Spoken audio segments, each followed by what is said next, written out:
¿Sabéis cuál es una de las claves de la Fórmula 1? Las normativas. Y es que un deporte en el que a veces las diferencias entre los equipos son tan grandes, han sido necesarios los cambios de normativa para tratar de volver a acercar a los equipos. Aunque también existen otros motivos como el propio avance tecnológico. Sin embargo, a lo largo de estos 75 años han existido una serie de normativas que no han sido precisamente las más pensadas. Y es que algunas han llegado a rozar lo peligroso o lo insensato, poniendo en peligro la vida de los pilotos e incluso en algunos casos costándoles la vida. Es por ello por lo que hoy vamos a hablar de las normativas más peligrosas de la historia de la Fórmula 1. Comenzamos.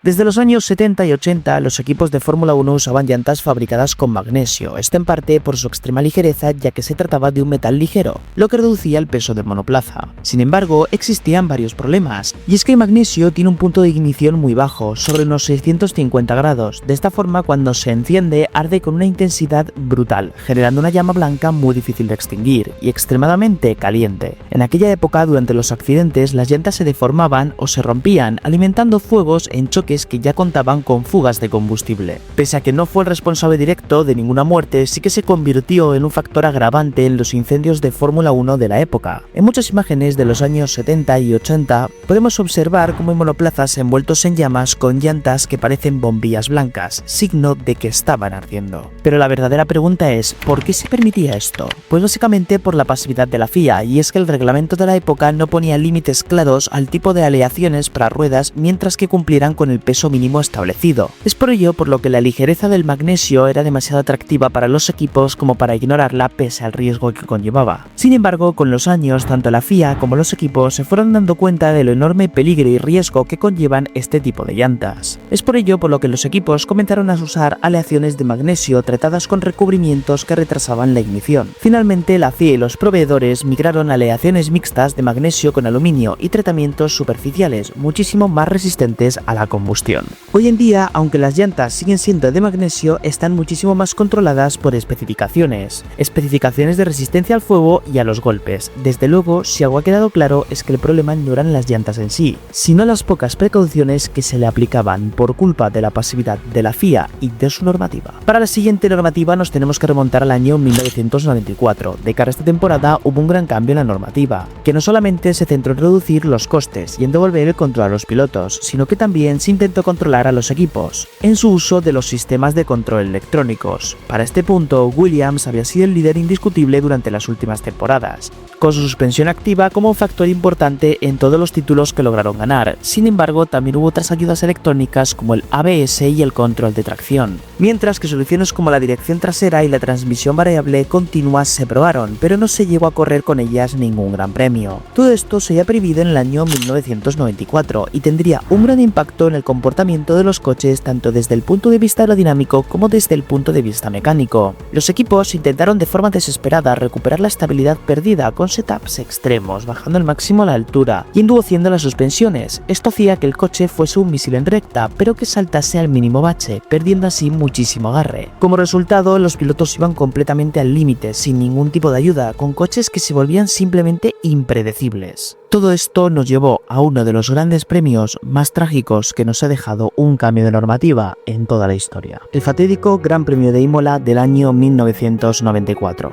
donde Roland Ratzenberger falleció el sábado al chocar tras un fallo en el alerón delantero, y posteriormente el domingo fallecería Ayrton Senna, cuando su Williams perdió carga aerodinámica al tocar un suelo irregular y se fue directo al muro. Muchos ingenieros, como el propio Adrian Newey, se sintieron culpables durante muchos años de lo sucedido y reconocieron después que con suspensiones activas ese accidente probablemente no habría ocurrido jamás. Pero la realidad es que el verdadero culpable fue sin duda alguna la FIA, y es que estos monoplazas para este punto ya estaban diseñados para contar con ayudas electrónicas como el control de tracción en las suspensiones activas, etc. Y tras la decisión de la FIA de quitarlas de golpe sin modificar ni el chasis ni la aerodinámica, estos monoplazas no se supieron adaptar y quedaron extremadamente nerviosos y muy difíciles de conducir. Sin embargo, tras lo sucedido, la FIA sabía que no podía podía esperar ni a que acabase la temporada, y por ello, tan solo 2 grandes premios después, más concretamente para el Gran Premio de España, los equipos se vieron obligados a cambiar el diseño de los endplates delanteros, y también de la longitud del difusor. Todo esto como una manera de reducir la carga aerodinámica y así poder ralentizar los monoplazas.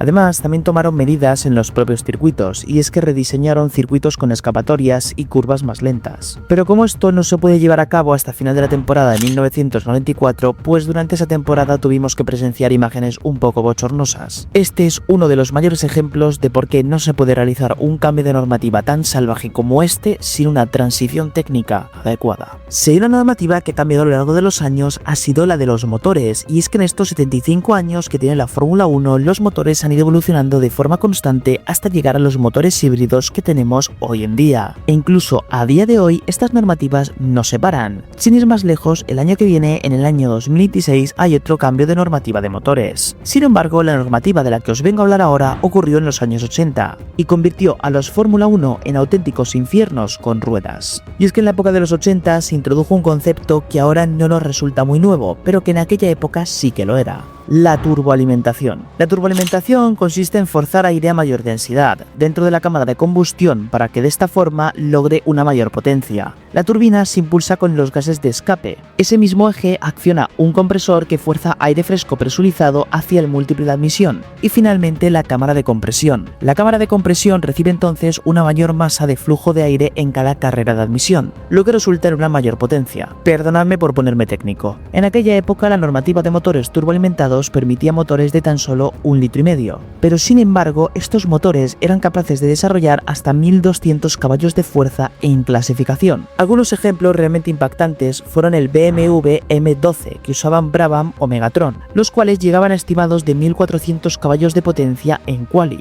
aunque esos motores solo aguantaban un par de vueltas antes de explotar. El Williams FW11 con motor Honda rozaba los 1200 caballos de potencia y el Lotus 98T de Ayrton Senna con Renault superaba fácilmente los 1000 caballos en sesiones de clasificación. Pero sin embargo el mayor problema de estos motores era el conocido como turbo lag. Esta vez no me voy a poner tan técnico. Para entenderlo fácilmente, el turbo trabaja constantemente, no es un interruptor de encendido o de apagado, pero se vuelve mucho más efectivo una vez que la presión del escape aumenta después de un incremento en las revoluciones. Por ejemplo, pisabas al acelerador, en principio parecía que no pasaba nada, y de repente toda la potencia explotaba de golpe en mitad de la curva, lo que convertía a los pilotos de aquella época literalmente en héroes. La FIA, aunque tarde, empezó a darse cuenta del monstruo que habían creado con esa normativa. Es por ello por lo que poco a poco a lo largo de los años empezaron a limitar esos motores. En el año 1987 bajaron la presión del turbo a 4 bares y 195 litros de gasolina. En el año 1988 a solamente 2 bares y medio y 150 litros de gasolina. Y en el año 1989 el turbo simplemente desapareció totalmente, acabando así con una de las normativas más peligrosas de toda la historia de la Fórmula 1. Pues hasta aquí el vídeo de hoy. Si has llegado hasta aquí significa que te ha gustado el vídeo, así que recuerda que siempre me lo puedes agradecer suscribiéndote y activando la campanita si todavía no lo estás, y también dejando un buen me gusta. Estas son algunas de las normativas más peligrosas que he podido encontrar, pero creedme que tengo las suficientes como para hacer una parte 2 si veo que os gusta el vídeo. Dicho esto, no olvidéis seguirme en mis otras redes sociales, donde también estoy muy activo. Mi nombre es KimiC1 y nos vemos en el próximo vídeo. ¡Chao, chao!